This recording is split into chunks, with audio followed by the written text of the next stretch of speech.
नमस्कार, मैं हूं अंजलि इस्वाल। एनडीटीवी इंडिया में आपका स्वागत है। शुरुआत करते हैं चुनाव से जुड़ी खबरों के साथ। चुनाव आयोग ने प्रचार के लिए नए नियम जारी किए हैं।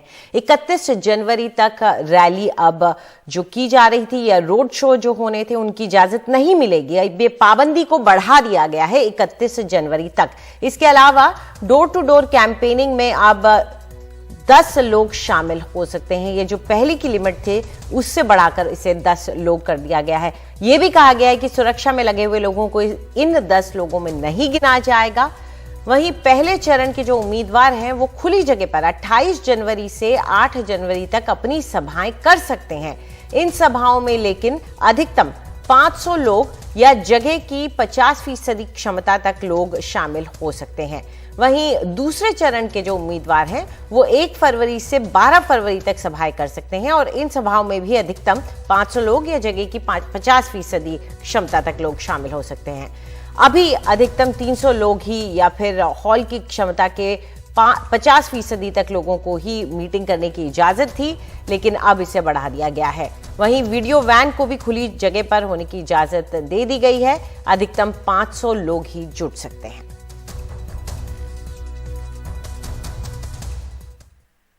तो उत्तर प्रदेश विधानसभा चुनाव के लिए पश्चिमी उत्तर प्रदेश पर बीजेपी का फोकस बना हुआ है। आज बीजेपी के 3 बड़े नेताओं ने पश्चिमी उत्तर प्रदेश के अलग अलग इलाकों में प्रचार किया। गृह मंत्री अमित शाह ने आज कैराना में घर घर जाकर प्रचार किया। मुख्यमंत्री आदित्यनाथ ने अलीगढ़ और बीजेपी अध्यक्ष जेपी नड्डा ने बिजनौर में प्रचार किया। कोरोना के चलते चुनाव आयोग ने रैलियों और रोड शो पर पाबंदी लगा दी है, जिसके चलते नेता घर घर जाकर प्रचार अभियान चला रहे हैं।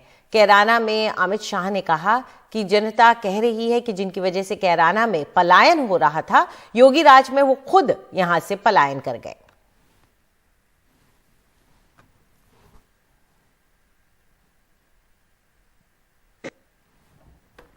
यही कोरोना है, किराना है, जहां पहले से लोग पलायन कर रहे। आज मैं जब राउंड लेने निकला, उन्होंने कहा मोदी जी की कृपा हो गई, भाजपा की सरकार बनी, योगी जी ने कानून और व्यवस्था को सुधारा है, हमें पलायन करने वाले पलायन कर गए। ये जो आत्मविश्वास उत्तर प्रदेश की जनता में मैं देख रहा हूं, मुझे लगता है कि आने वाले दिनों में उत्तर प्रदेश भारत का सबसे विकसित राज्य बनने जा रहा है। गृह मंत्री अमित शाह ने आज कैराना में साधु स्वीट्स के मालिक राकेश गर्ग से भी मुलाकात की। राकेश गर्ग ने एनडीटीवी से कहा कि गृह मंत्री ने उनसे जाना कि किन परिस्थितियों में उन्हें पलायन करना पड़ा था और वापस लौटने के बाद हालात कैसे हैं। मैं इस वक्त साधु स्वीट्स की दुकान में हूं और यहां पर अमित शाह खुद यहां पर आए जब वो कैराना में दुकानदारों से मिल रहे थे और उन्होंने राकेश गर्ग के साथ यहां पर मुलाकात की है। राकेश जी, क्या बात हुई, क्या पूछा गृह मंत्री? उन्होंने हमारे से हमारे हालचाल पूछे, हमारी समस्याएं सुनी और उन्होंने कहा है, ये आश्वासन दिया है कि जैसा आपको पिछले 5 साल में मिला है माहौल, आगे भी वैसा ही माहौल मिलेगा। मैं आपको आश्वासन देता हूँ। देता हूँ जी। पलायन का एक इशू है, आपने भी पलायन किया था, किस साल? जी, 2014 में। 2014 में किया था और फिर किस साल आप वापस आए? ये बीजेपी की गवर्नमेंट जब 2017 में सरकार चेंज हो गई थी, तब हम उसके 4-5 महीने के बाद वापस आए थे। तो उसके पहले आप क्यों गए थे यहाँ से छोड़? हमारे से फिरौती मांगी गई थी पत्र के जरिए। पत्र आया था हमारे पास, जैसे हमने शटर खोला तो शटर के नीचे पत्र पड़ा था और पढ़ते हम, क्योंकि उस टाइम 3 मर्डर हो गए थे, तो हम एकदम से दहल गए थे उस पत्र को पढ़ने। ये 2014 की बात है? 2014 की बात। अच्छा, तो क्या पलायन पर भी कोई बात हुई अमित शाह जी से? पलायन पर उन्होंने कहा कि कैराना से पलायन नहीं होने देंगे। पलायन क्यों करें, सब अपने अपने व्यापार पे रहें, अपने घर में रहें। तो पलायन में जो गए हुए हैं लोग, उनको भी कोशिश की जाएगी। जो रह गए हैं, कुछ आ गए हैं 100 से ऊपर परिवार, जो बाकी जो रह रहे हैं उनको भी कोशिश की जाएगी वापस कैराना में आके बसे। जी। उस वक्त और कितने परिवारों ने पलायन किया था जिस वक्त राकेश गर्ग? लगभग 350 परिवार जो है, 350 परिवार ने उस टाइम पलायन किया था। ज़्यादातर सब व्यापारी वर्ग के लोग थे। व्यापारी वर्ग के लोग थे? हाँ जी। और उस वक्त क्या यहाँ पे बहुत ज़्यादा धमकियाँ मिलती थी दुकानदारों को? देखिए, सब लोगों के पास, बहुत लोगों के पास मतलब चिट्ठियाँ आई हैं, कॉल्स आए हैं, बता भी नहीं। और कोई शेयर करता था, कोई नहीं भी करता था। 3 लोगों का मर्डर हुआ। मर्डर होने के बाद पता लग रहा है कि ये इशू हुआ, और उसके बाद जब हमारे पास आया तो हम लोग डर गए। डर का माहौल था घर में, क्योंकि ऑलरेडी 3 मर्डर हो चुके थे।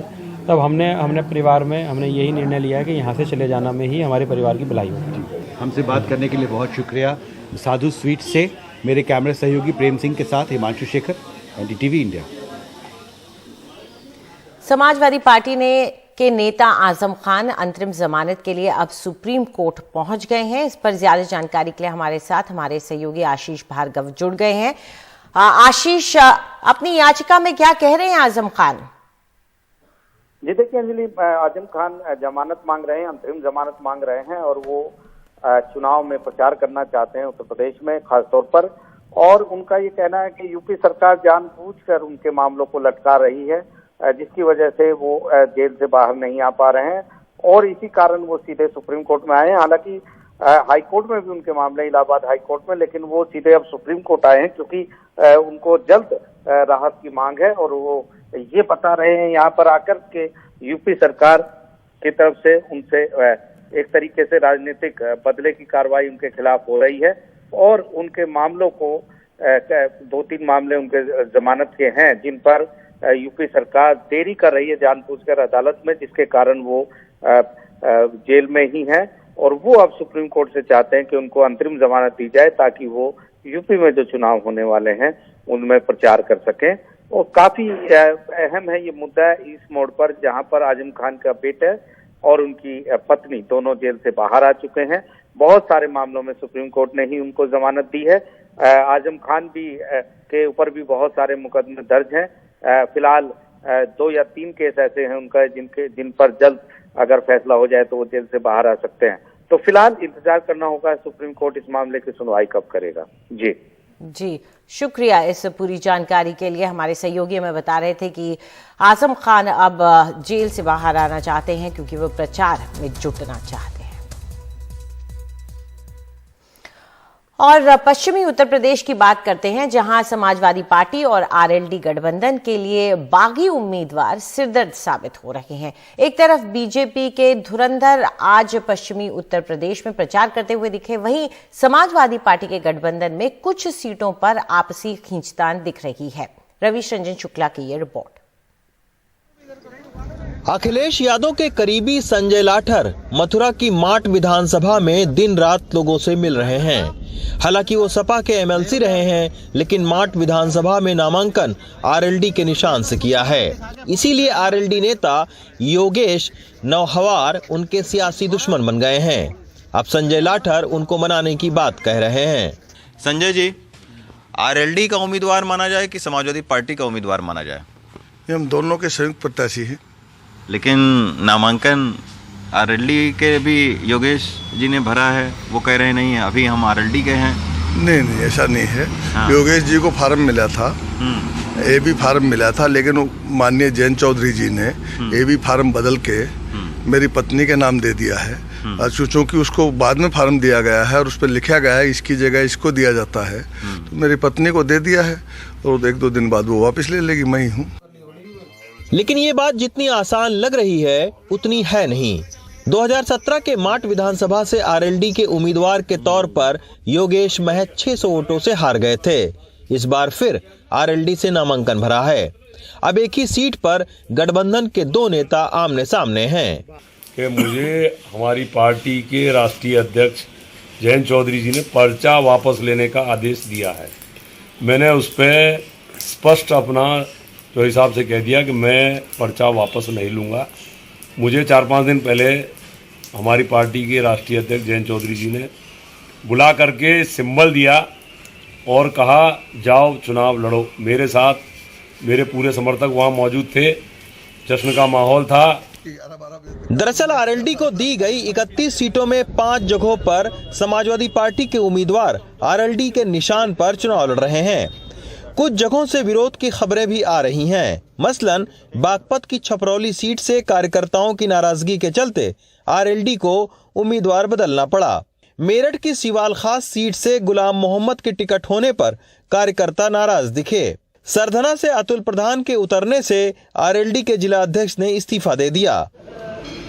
यही नहीं, नाराज नेताओं में आगरा देहात से पूर्व विधायक और आरएलडी के नेता कालीचरण सुमन भी हैं। जब टिकट नहीं मिला तो इन्होंने बीजेपी का दामन थाम लिया।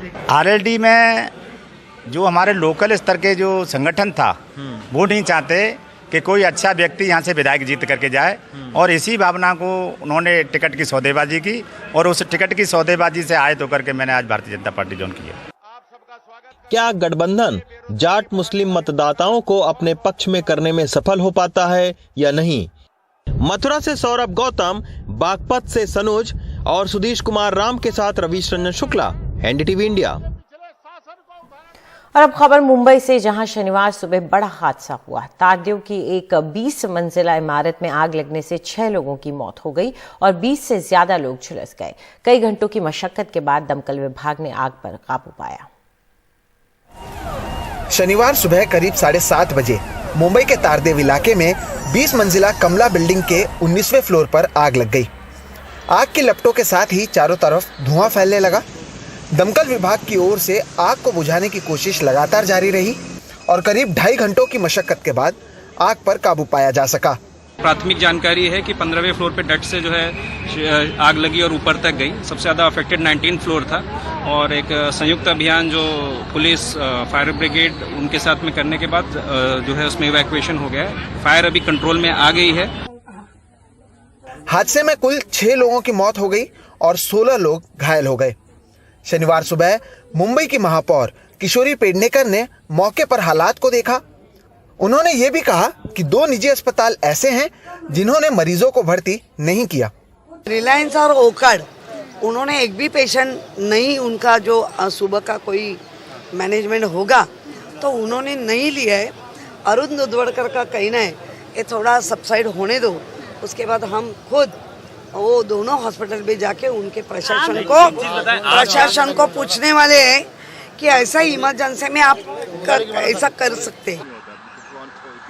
हादसे में मरने वालों के परिजनों के लिए राज्य सरकार ने 5 लाख के मुआवजे का ऐलान किया, जबकि प्रधानमंत्री ने इस हादसे पर शोक जताते हुए मृतकों के परिजनों के लिए 2 लाख के मुआवजे का ऐलान किया।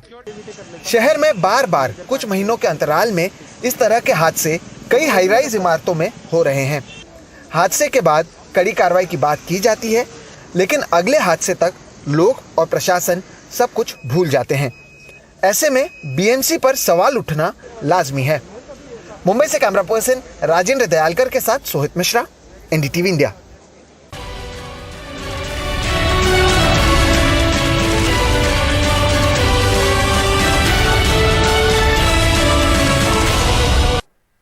दिल्ली में कोरोना के मामले एक बार फिर बढ़ गए हैं। 24 घंटे में 11,486 नए केस मिले हैं और 45 मरीजों की मौत भी हुई है।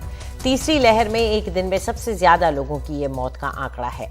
दिल्ली में कोरोना संक्रमण की दर अब 16.36% आ गई है और दिल्ली में 24 घंटे में 70,000 से ज्यादा कोरोना के टेस्ट भी किए गए हैं। दिल्ली में कोरोना के सक्रिय मरीजों की संख्या अब 58,593 है।